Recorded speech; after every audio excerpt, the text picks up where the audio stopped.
The latest. Thank you for your love and support. I appreciate you all. We think that we know what we are living in. The people that are leading us. The things that these people have created. Name them beautifully. We think we know everything. But this is shocking to me to find out this. And I decided to share it because it's something that Africans, we are putting so much energy into it. We know nothing about this world. We have no idea how other people are manipulating us. And that is the reason to which today they are fighting against this era of information, because they see it to be a dangerous era. Simple because with this our information age, we are able to expose every lies that they have told to us for all these years. It's amazing for us to believe that global warming, climate change, and everything whatsoever a natural thing that all of us need to work collectively to solve problems, but not knowing that this was created, called the Club of Rome in 1968, by some group of people who want to condition the rest of us to believe certain things, and they will use this to their advantage. I first stumbled across Agenda 21 in about 2008, and quite frankly my first reaction was to dismiss what I was reading, because I didn't believe that any government in Australia would take us down this road. Then I began to see a legislative pattern emerging in Parliament which concerned me greatly, and I also started to see the tenor of legislation that we were passing.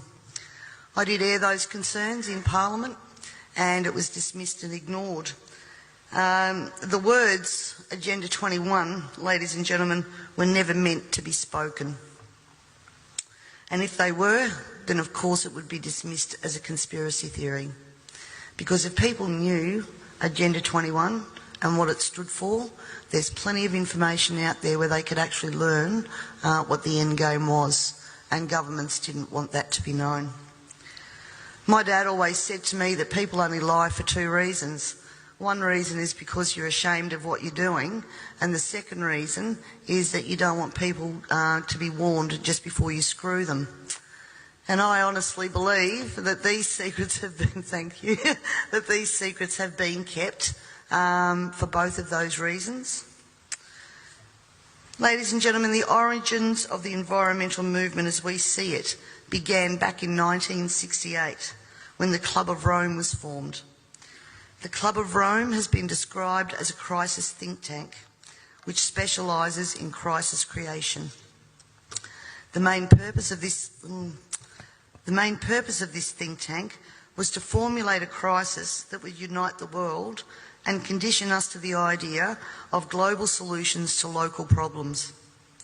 In a document called The First Global Revolution, authored by Alexander King and Bertrand Schneider, on pages 104 and 105, it stated, "In searching for a new enemy to unite us, we came up with the idea that pollution, the threat of global warming, water shortages, famine and the like would fit the bill. All these dangers, of course, will be caused by human intervention that will require a global response." That's the origin of global warming, ladies and gentlemen. In 1975, Australia agreed to bring in a new economic order via the Lima Declaration on the Second Conference of the United Nations Industrial Development Organisation. The outcome of this was, as I said, the Lima Declaration, which was the blueprint for the redeployment of tools, jobs and manufacturing to the developing nations, leaving countries like Australia short of technology, a manufacturing base and jobs. Blind Freddie can now see what the outcome of that has been for our country, with their unworkable trade and tariffs agreements hand in hand with this that have followed as a matter of course. This is now a reality, with around 90% of our agriculture and manufacturing just gone. Australia signed the Lima Declaration in and hundreds of others with the support of all major political players: Whitlam, Fraser, Hawke, Keating, Hewson, Howard, Rudd, the Democrats, the Greens, and even the Nationals. It has been put to me that all of these treaties were the foundation for the rollout of Agenda 21, and it seems that Australia has been moved around the global chessboard, and our so-called leaders were either complicit or naive to the long-term consequences. And now we're almost at checkmate.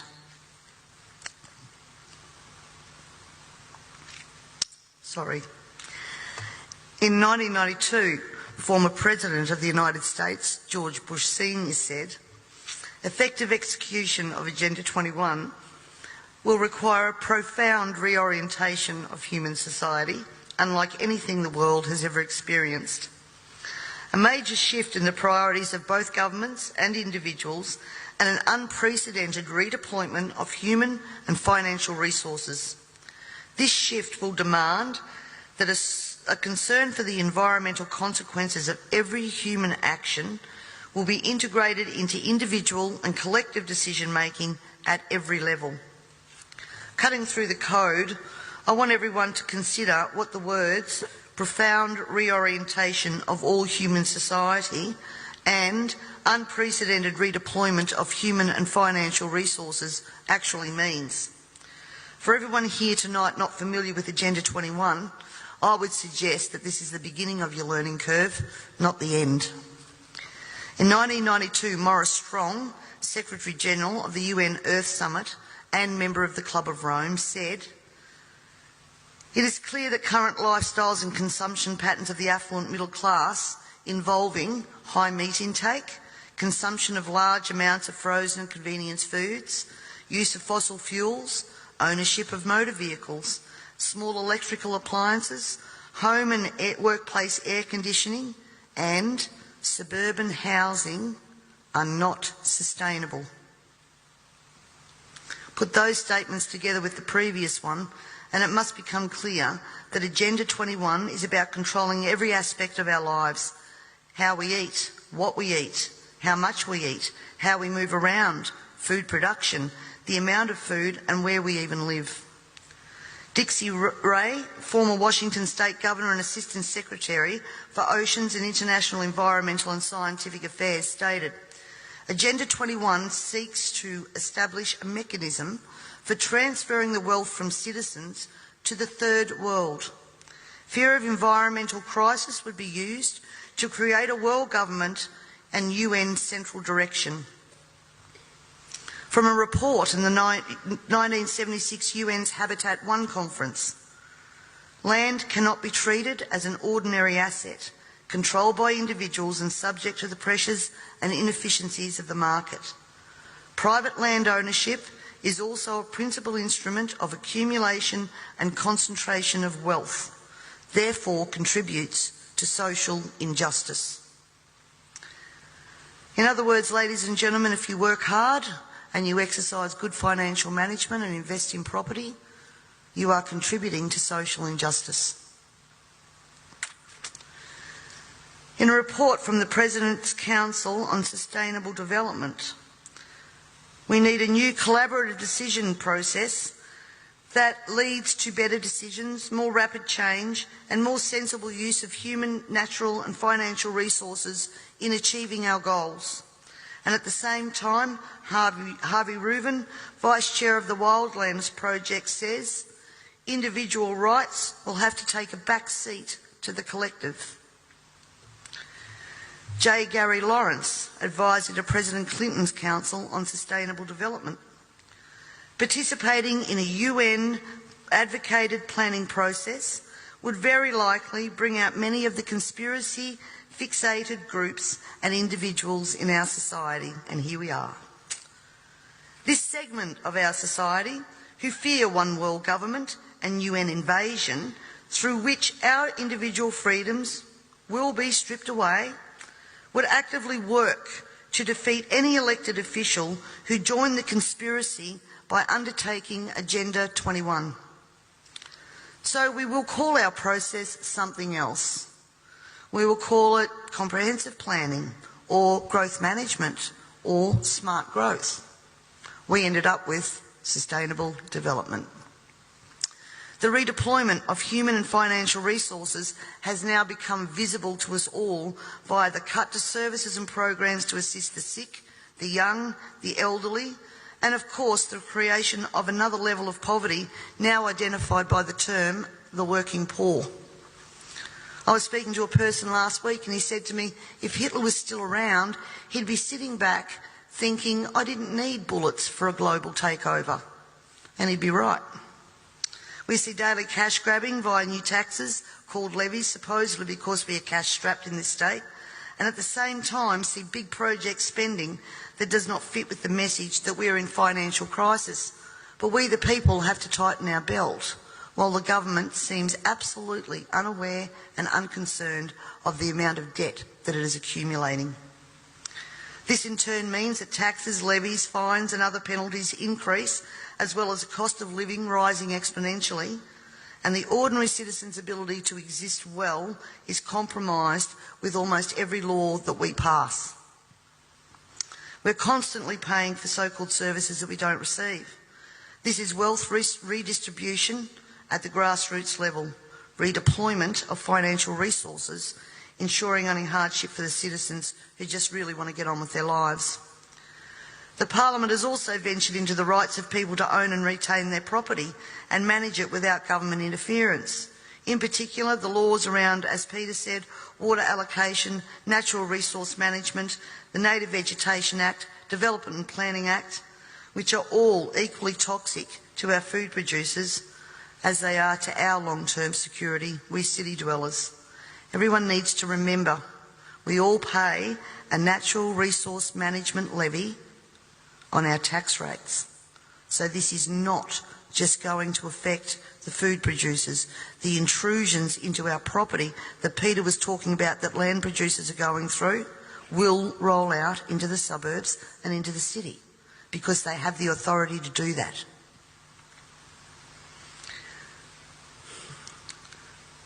We all have already fiddled in Parliament with land titles of people in rural areas, and I'm talking about the Barossa and McLaren Vale legislation that passed.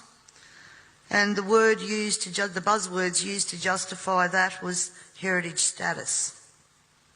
At the same time that our right to own and manage our land, have access to water, produce adequate food to ensure that our only option is not to consume often toxic and substandard food from places like China, this government has been working overtime to take away our rights to common law through many pieces of legislation.